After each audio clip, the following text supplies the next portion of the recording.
Shalom, hari ini kita akan renungkan Injil Markus pasal 6, teksnya ayat 14-29, dan sudah dibagi dua paragraf.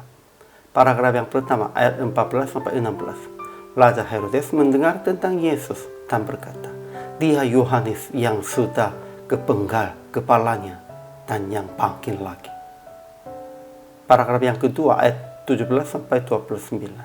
Cerita peristiwa yang Herodes menenggal kepala Yohanes di penjara sebab janji dengan anak perempuan Herodias. Kesimpulannya, Raja Herodes ini adalah Herodes Antipanes, anak Raja Herodes yang bertemu dengan orang-orang Majus dari timurnya. Dia mendengar tentang Yesus karena pelayanan Yesus sudah memperluaskan oleh murid-muridnya. Herodes merasa takut karena ia berpikir bahwa Yohanes Pembaptis bangkit dari antara orang mati. Herodes tahu bahwa Yohanes adalah orang yang benar dan suci, jadi ia melindunginya. Namun Herodias, istri baru Herodes, ingin membunuh Yohanes. Dia suruh anaknya perempuan pada waktu pesta hari ulang tahun Herodesnya dan mengambil janji dari Herodes. "Apa saja yang kau minta akan kuberikan kepadamu sekalipun setengah dari kerajaanku."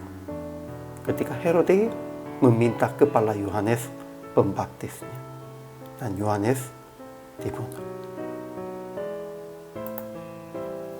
Ajaran tentang Allah. Dalam teks hari ini, nama Yesus sudah terkenal di seluruh Galilea dan Yudea, tetapi orang-orang bandingkannya dengan Yohanes Pembaptis, Elia, dan nabi-nabi lainnya. Namun Yesus bukan sepertinya Yohanes Pembaptis atau nabi-nabinya. Yesus adalah Juru Selamat dan Tuhan Allah kita. Ia penciptanya. Ajaran tentang manusianya. Pertama, Herodes tangkap Yohanes Pembaptis dan penjarainya. Tetapi Herodes tahu bahwa Yohanes adalah orang yang benar dan suci, jadi ia melindunginya. Tetapi apabila ia mendengarkan Yohanes, hatinya selalu terombang ambing.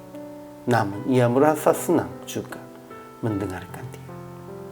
Tetapi ketika senang hati karena melihat talian anak perempuan Herodia, dia janji kepada akan apa saja yang kau minta akan kuberikan kepadamu sekalipun setengah dari kerajaanku.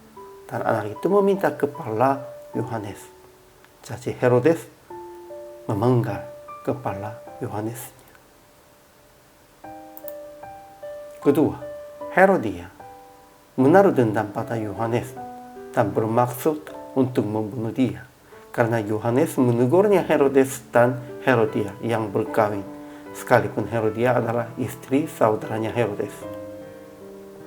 Jadi Herodia membunuh Yohanes dengan menyenangkan hati Herodesnya melalui tarian anak perempuannya. Aplikasi hari ini. Pertama, jangan hanya merasa senang mendengar, tetap melakukan sesuai dengan ajaran dan mengatasi pencobaan dosa. Kedua, jangan janji sembarangan karena senang hati atau buka Anda. Tetap janji hanya setelah mendengar kehendak Tuhan. Itu sesuai dengan kehendak Tuhan atau tidak. Ketiga, jangan bandingkan Yesus dengan siapapun. Tetap mengaku dan memberitakan tentang Yesus sebagai Tuhan dan Juru Selamat kita. Akhirnya pada praktik hari ini, lebih hargai keadilan dan kebenaran dalam renungan dan doa daripada muka sendiri. Dan jangan janji sembarangan untuk muka sendiri atau menyenangkan secara jasmani. Melainkan janji hanya setelah mendengar kehendak Tuhan untuk kemuliaannya. Inilah layak sebagai kehidupan orang percaya. Hari ini juga selamat melayani. Tuhan Yesus memberkati.